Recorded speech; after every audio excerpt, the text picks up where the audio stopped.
Yes, of course, as we continue to talk about the increase in petrol price hikes, it's also going to have a ripple effect on the economy as we go further down the road, well, actually less further down the road because of the petrol price.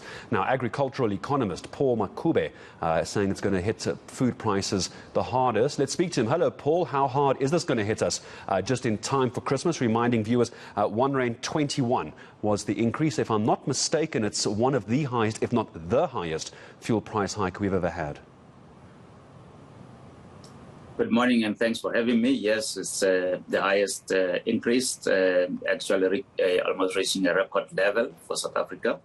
Yes, in terms of from a food price perspective, obviously an increase in the price of fuel has an implication on agricultural produce in terms of distribution of food across the country. Remember, production happens in the far-flung areas, and then it has to be transported to centers for consumption, and therefore that attract costs, and those costs either have to be recouped through passing on to the consumer, or it, either it has to be absorbed along the value chain. So that is the situation with the current price increases.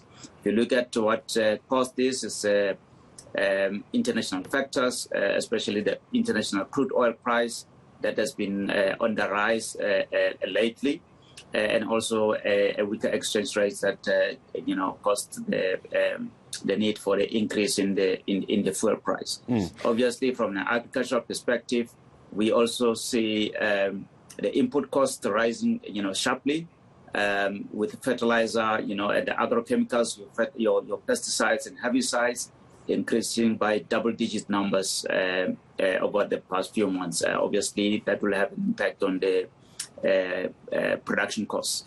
So that's what the value chain looks like. I think many of us would not necessarily, Paul, have taken a look at numbers regarding pesticides necessarily, but that has a knock-on effect before it even gets ready for delivery to wherever this fresh produce has to go. But when we talk about the fuel price, we have a very specific number as far as an increase we're looking at.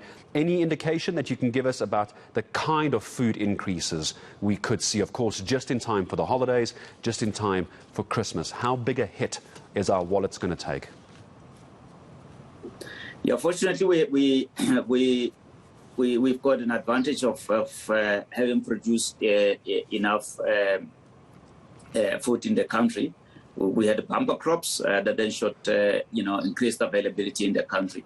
So while the fuel price is going to hit the consumer, there is increased availability, but I mean, we could see closer to 7-8% on if this is sustained.